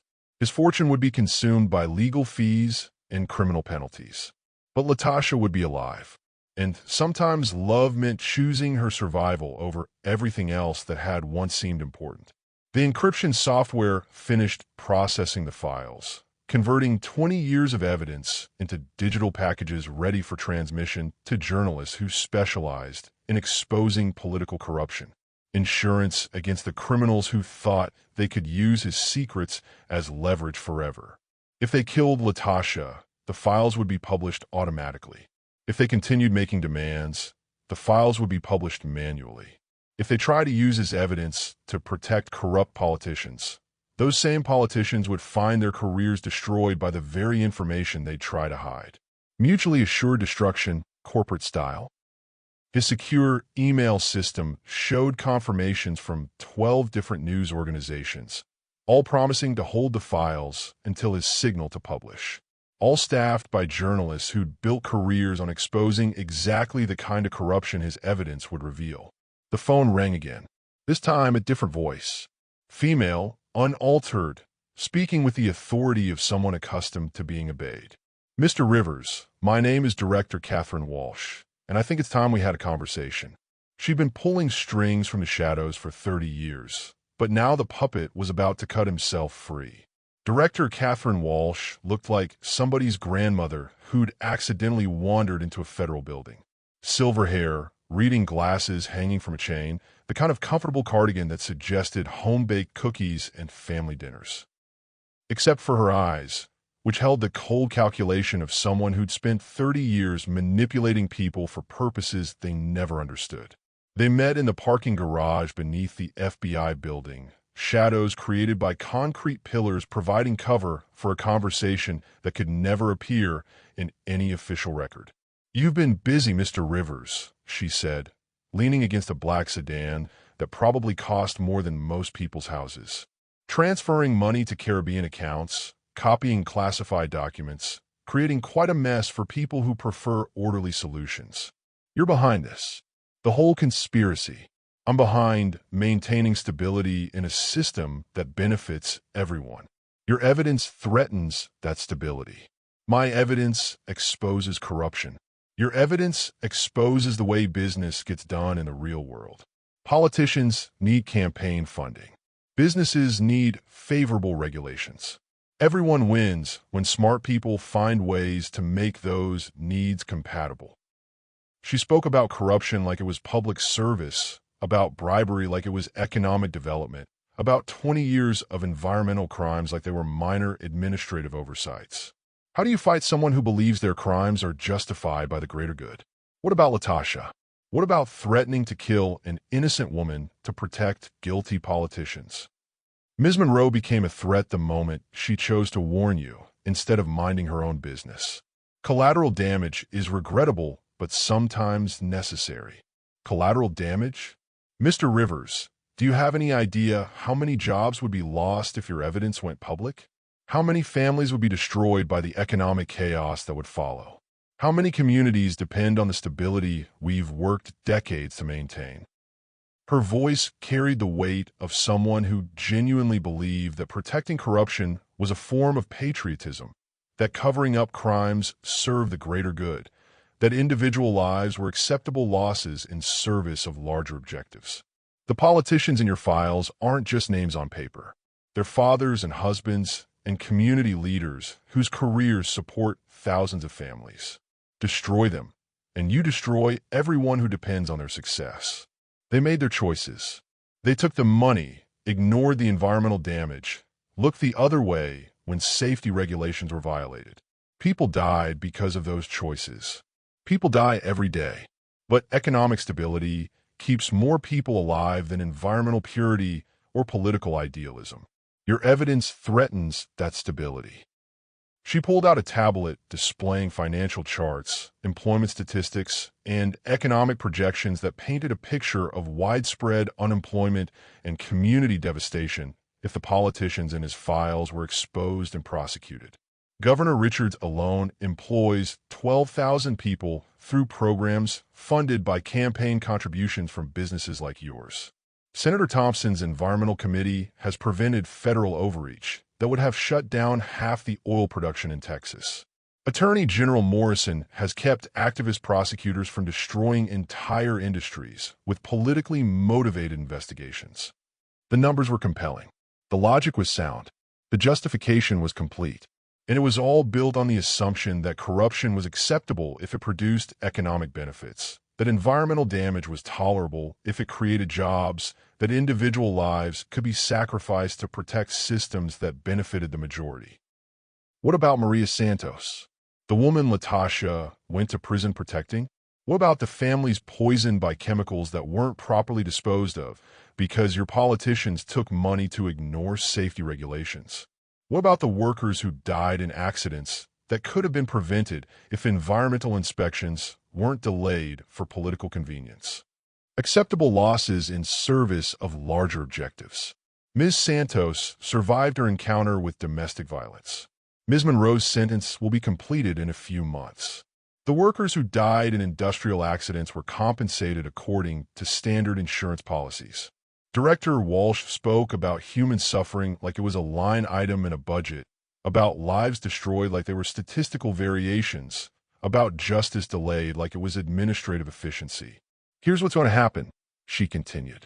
You're going to recall those files from the journalists you sent them to. You're going to stop cooperating with FBI investigations that threaten system stability. You're going to resume normal business operations and forget everything you think you've learned about how politics and commerce intersect. And if I refuse, Ms. Monroe will experience a fatal accident within 24 hours. Your daughter, Emma, will be enrolled in a private school in Switzerland where her safety can be guaranteed as long as you remain cooperative. And your business will face regulatory investigations that will destroy everything you've built over the past 20 years. The threat was comprehensive and terrifying. Not just Latasha's life, but Emma's freedom and his business empire. Everything he cared about held hostage by someone who'd turned corruption into a science and murder into policy. Why me? Why target Rivers Oil specifically? Because your evidence threatens the most valuable politicians in our network. Because your business generates enough revenue to fund operations we can't finance through official channels. Because you've been documenting corruption instead of simply participating in it. She pulled out a thick folder containing photographs of his meetings with politicians, recordings of his conversations with federal agents, and financial records documenting every transaction he'd made in the past week.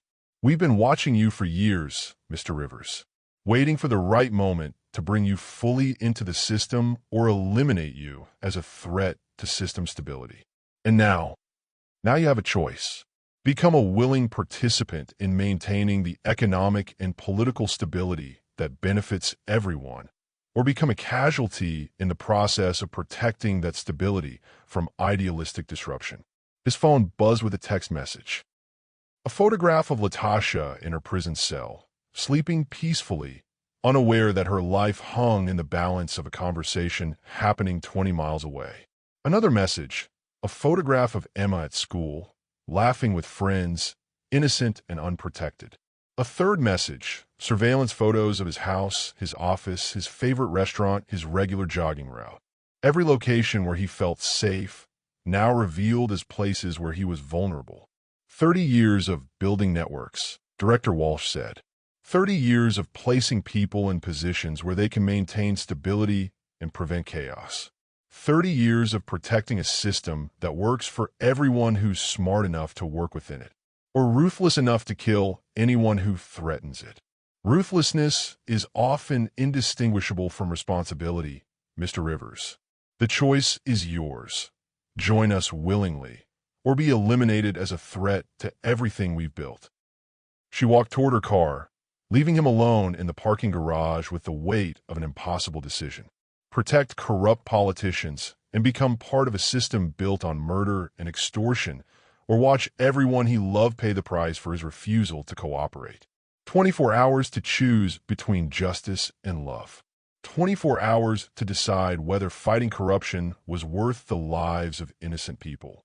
24 hours to prove that some battles were worth fighting even when victory was impossible. When you have nothing left to lose, you discover what you're really willing to fight for.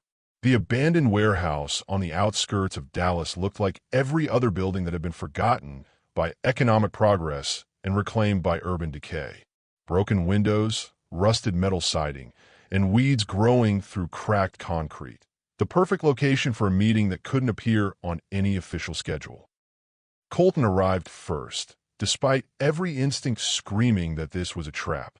But when the person you love is being held hostage, you walk into traps willingly and hope intelligence matters more than firepower. Agent Martinez emerged from the shadows between shipping containers, federal tactical gear replacing the business suits she'd worn during previous meetings. "This is insane," she said without preamble.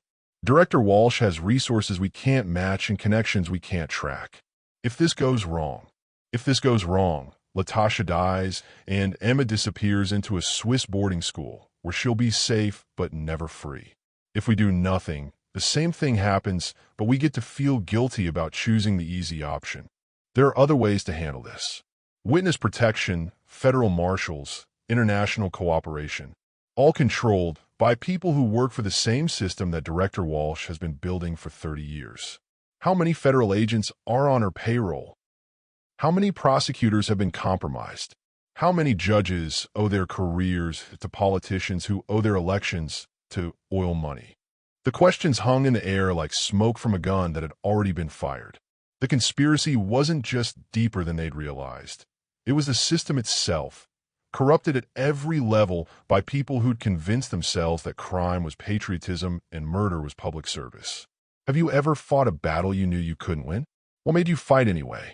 The files you sent to those journalists, Agent Martinez continued. Walsh's people will kill them before publication if they see them as a threat to system stability. The files are insurance, not weapons. If Latasha dies, they get published automatically. If Emma disappears, they get published manually. If I have an accident, they get published posthumously. And if Walsh calls her bluff, then 12 corrupt politicians lose their careers, 20 environmental crimes get prosecuted, and a system built on murder and extortion gets exposed to public scrutiny. His phone buzzed with a text message, "Warehouse secured. Subject arriving in 10 minutes. Remember, no sudden movements, no recording devices, no federal backup unless you want collateral damage." Director Walsh's sedan pulled into the warehouse parking area exactly on schedule, followed by 2 black SUVs carrying enough firepower to level a small building. Professional security, military training, the kind of resources that suggested government funding and federal cooperation. She stepped out of the car wearing the same grandmother cardigan and reading glasses, but now surrounded by men who looked like they'd learned their trade in places where diplomatic immunity didn't apply. "Mr. Rivers, I'm disappointed that you chose confrontation over cooperation. I chose justice over convenience. Justice is a luxury that civilized societies can afford when basic needs are secure. Food, shelter, employment, economic stability. These are the foundations that make justice possible." She gestured to a tablet held by one of her security personnel, displaying real-time surveillance footage of Emma at school and Latasha in her prison cell. "Your daughter is currently in art class, creating a painting of a house surrounded by flowers. She's happy, secure, unaware that her father's decisions might change her life forever. Ms. Monroe is reading in the prison library, also unaware that her fate depends on this conversation." The footage was intimate and terrifying, proving that Director Walsh could reach anyone, anywhere, anytime she chose to exercise the power she'd accumulated over 30 years of building criminal networks. What do you want? Complete cooperation. Recall the files from those journalists. Resume normal business operations. Stop interfering with federal investigations that threaten system stability. And in exchange, Ms. Monroe completes her sentence safely and is released on schedule. Emma continues her normal life without the inconvenience of international boarding school. Rivers Oil continues operating without regulatory interference. Until you need another favor. Until protecting system stability requires another compromise. Until someone else threatens the politicians you've spent 30 years corrupting. Mr. Rivers, corruption implies wrongdoing. What we've built is a system of mutual benefit. Politicians get campaign funding, businesses get favorable regulations, communities get economic development, everyone wins. Except the people who die from environmental poisoning. Except the workers killed in accidents that could have been prevented with proper safety inspections. Except the families destroyed when domestic violence goes unpunished because the abuser has political connections. Director Walsh's expression never changed, but something shifted in her eyes. Recognition, perhaps. The acknowledgement that he understood exactly what her system cost in human suffering. Acceptable losses in service of the greater good, she said. Every system requires sacrifice. Every civilization is built on compromises between idealistic purity and practical necessity. What makes you think you have the right to decide whose lives are acceptable losses? 30 years of preventing chaos. 30 years of maintaining stability. 30 years of keeping systems functional while idealists like you demand perfection in an imperfect world. The philosophical argument could continue forever, but Latasha's life was measured in hours and Emma's safety depended on decisions made in the next few minutes. I have a counter-proposal, Colton said. You're not in a position to negotiate. Neither are you. Those files I sent to journalists? They're already being fact-checked and prepared for publication. If anything happens to me, Latasha, or Emma, they go public immediately. Director Walsh's tablet operator whispered something in her ear. Her expression shifted from confident control to something approaching concern. What makes you think journalists can't be eliminated as easily as inconvenient witnesses? Because I didn't just send the files to journalists. I sent them to foreign intelligence services, international prosecutors, environmental organizations, and government watchdog groups. 12 different countries now have copies of evidence that documents 30 years of American political corruption. The silence stretched like a taut wire ready to snap. Director Walsh's security team exchanged glances, hands moving toward weapons, professional instincts responding to a threat that couldn't be eliminated with bullets. You've made this an international incident, she said finally. I've made this impossible to contain. Kill me, and the evidence becomes an international scandal that destroys American credibility with allied governments. Kill Latasha, and the evidence becomes a human rights violation that gives foreign prosecutors jurisdiction over American crimes. Kill Emma, and the evidence becomes a child murder case that no amount of political influence can suppress. You're bluffing, am I? Your intelligence network is impressive, Director Walsh, but it's not international. You can monitor American journalists and intimidate American prosecutors, but can you reach editorial boards in London, investigative reporters in Berlin, or international courts in The Hague? Agent Martinez stepped out of the shadows where she'd been positioning federal tactical teams, body armor, and military weapons, making her look like someone who'd learned warfare in places where diplomatic immunity meant nothing. Director Walsh, you're under arrest for conspiracy to commit murder, federal corruption, and operating a criminal enterprise under the guise of government service. The warehouse filled with federal agents, tactical lights cutting through industrial shadows, the sound of weapons being readied echoing off concrete walls and metal beams. But Director Walsh was smiling. Agent Martinez, I'm afraid your arrest warrant is invalid. I've been operating under federal authority granted by presidential executive order. Everything I've done has been in service of national security objectives.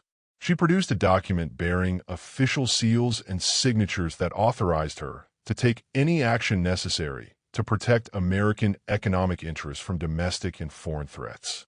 The corruption you call criminal has been government policy for 30 years. The murders you call illegal have been national security operations. The system you want to destroy has been protecting American prosperity from idealistic disruption. The arrest warrant in Agent Martinez's hands suddenly looked like scrap paper. Federal authority trumped by higher federal authority, criminal prosecution blocked by national security classification. However, Director Walsh continued, Mr. Rivers' international disclosure changes the situation significantly. What was once domestic policy is now a foreign relations crisis. She gestured to her security team, who lowered their weapons but maintained ready positions. I'm prepared to offer a final compromise. Ms. Monroe is transferred to minimum security and released within 30 days. Emma remains in normal school with enhanced but invisible security protection. Rivers Oil continues operating without regulatory interference. In exchange for your silence about everything you think you've discovered, your cooperation in containing the international disclosure, your commitment to working within the system instead of trying to destroy it. The offer was generous, considering the circumstances. Latasha would be free, Emma would be safe, his business would survive. All it would cost was his integrity, his evidence of 30 years of corruption, and his willingness to become part of the criminal conspiracy he'd been trying to expose. And if I refuse? Director Walsh's smile never wavered, but her eyes held the cold promise of someone who'd spent 30 years proving that individual conscience was no match for institutional power. Then we discover whether international attention is sufficient to protect the people you love from the consequences of threatening system stability. 24 hours of choice have become 24 seconds of decision. Accept compromise and become part of the corruption, or reject it and risk everything on the hope that love was stronger than power. True love isn't about saving someone. It's about being willing to lose everything trying. The choice should have been impossible, but love made everything simple. Director Walsh, Colton said, voice steady despite the guns trained on him from 3 directions, I reject your offer. Agent Martinez moved closer, federal backup spreading through the warehouse like shadows with tactical training and legal authority. But even with federal agents positioned strategically behind concrete pillars and shipping containers, the odds felt impossibly stacked against justice. Mr. Rivers, you're making a decision that will have consequences far beyond your personal situation, Director Walsh replied, her grandmother appearance now seeming like camouflage for something much more dangerous. I'm making a decision based on love instead of fear. Latasha saved my life because it was the right thing to do, not because she expected anything in return. Now I'm going to do the right thing, regardless of consequences. The right thing? You're about to destroy economic stability that supports millions of jobs, political relationships that maintain international security, and law enforcement operations that prevent chaos you can't imagine. Her tablet showed financial projections, employment statistics, and security briefings that painted a picture of widespread economic collapse if the evidence he'd gathered went public. Communities dependent on oil industry jobs, politicians whose careers supported environmental and social programs, federal operations funded by the cooperation between business and government. When fighting corruption means innocent people suffer, how do you choose between justice and mercy? Every system built on lies eventually collapses, Colton said.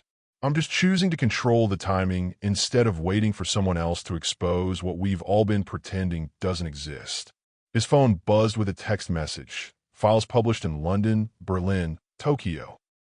Story goes international in 30 minutes regardless of what happens in that warehouse. Director Walsh's tablet operator showed her the same message, captured by surveillance equipment monitoring his communications in real time. You've already released the files, she said. Not quite a question. 30 years of evidence is being published simultaneously by news organizations on 4 continents. Environmental crimes, political corruption, federal conspiracy, murder for hire. Everything documented with the precision of someone who always knew this day would come. And Ms. Monroe, Ms. Emma, your business empire? You're willing to sacrifice everything you claim to love for the satisfaction of exposing corruption that will be replaced by new corruption within 6 months. The question hit deeper than bullets. Was he choosing abstract justice over concrete love? Was he prioritizing his own integrity over the safety of people who depended on his protection? I'm choosing to trust that love is stronger than power, that truth is more durable than lies, that people like Latasha, who sacrifice everything to protect strangers, deserve a world where that sacrifice matters. Agent Martinez spoke into her radio, coordinating with federal teams positioned throughout Dallas and beyond. All units, subjects are in custody. Execute arrest warrants on the complete list, politicians, federal agents, corporate executives, everyone.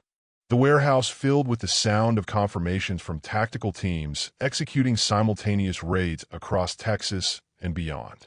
Senator Thompson arrested at his campaign headquarters. Governor Richards taken into custody at the state capitol. Attorney General Morrison apprehended at his home while his family watched in shock. 30 years of carefully built corruption being dismantled in 30 minutes of coordinated law enforcement action. But Director Walsh was still smiling. Arresting politicians and federal agents is easier than proving cases that will hold up in court, especially when most of the evidence comes from a businessman who admits to 20 years of facilitating the same corruption he's now exposing. She was right. His evidence proved his own crimes as thoroughly as it documented everyone else's. Every recorded conversation showed him participating in bribery. Every photograph included him shaking hands with corrupt officials. Every document bore his signature approving illegal activities. Exposing the system meant destroying himself as completely as anyone else. Mr. Rivers, even if every arrest leads to conviction, even if every politician goes to prison, even if the entire network is dismantled, you'll be sharing a cell with the people you helped put there. Was that really worth the satisfaction of moral superiority? The words should have stung, but they felt like liberation instead. 20 years of living with the fear that his crimes would eventually be exposed, 20 years of maintaining insurance files against people who could destroy him, 20 years of participating in corruption while pretending it was just business. Now the fear was gone. The pretending was over. The corruption was exposed.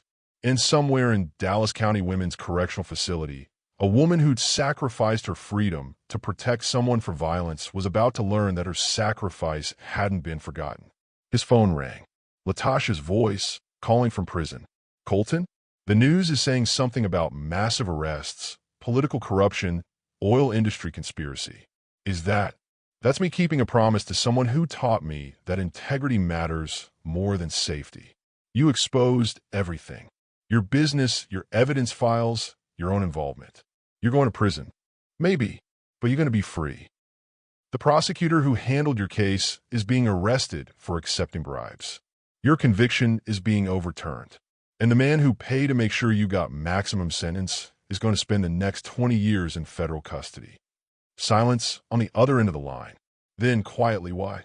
Because love isn't about keeping people safe. It's about giving them the freedom to choose their own safety. You chose to warn me when staying silent would have been safer. Now I'm choosing to free you when staying quiet would have been easier. What happens now? Now we find out if love is really stronger than power, if truth is more durable than lies, if people like us can build something better from the ashes of everything we're about to lose. Through the warehouse windows, he could see news helicopters circling overhead, reporters gathering outside, the beginning of media attention that would transform a local conspiracy into an international scandal. Director Walsh was speaking quietly into her phone, presumably coordinating with superiors who were just learning that 30 years of careful criminal enterprise had been exposed by a businessman in love with a convicted felon who'd taught him the difference between legal and right. Mr. Rivers, she said, ending her call. My superiors are displeased, but they're also realistic. The international disclosure makes prosecution inevitable. However, cooperation in identifying additional network members and providing testimony about federal operations could result in reduced sentences for everyone involved. The offer was clear: betray everyone else in exchange for lighter punishment, turn state's evidence against people who trusted him, trade loyalty for leniency. Director Walsh: I've spent 20 years cooperating with corrupt systems because it was profitable and convenient. I'm done cooperating. I'm ready to face the consequences of everything I've done, everything I've enabled, and everything I've failed to prevent. Agent Martinez stepped forward with handcuffs, federal arrest warrant, and the expression of someone who'd spent her career hoping to take down exactly this kind of conspiracy. Colton Rivers, you're under arrest for conspiracy to violate federal environmental regulations, bribery of federal officials, and operating a criminal enterprise. You have the right to remain silent.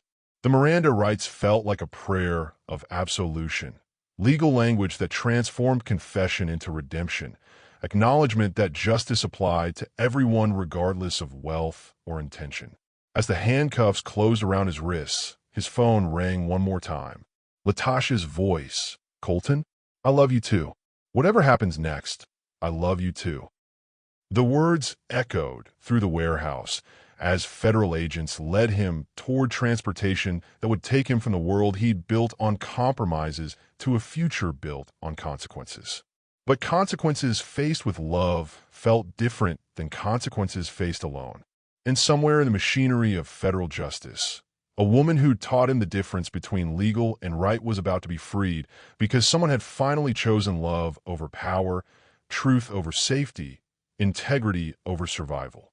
The story would continue in courtrooms and congressional hearings, in prison sentences and congressional investigations, in the slow work of rebuilding systems that serve justice instead of serving themselves.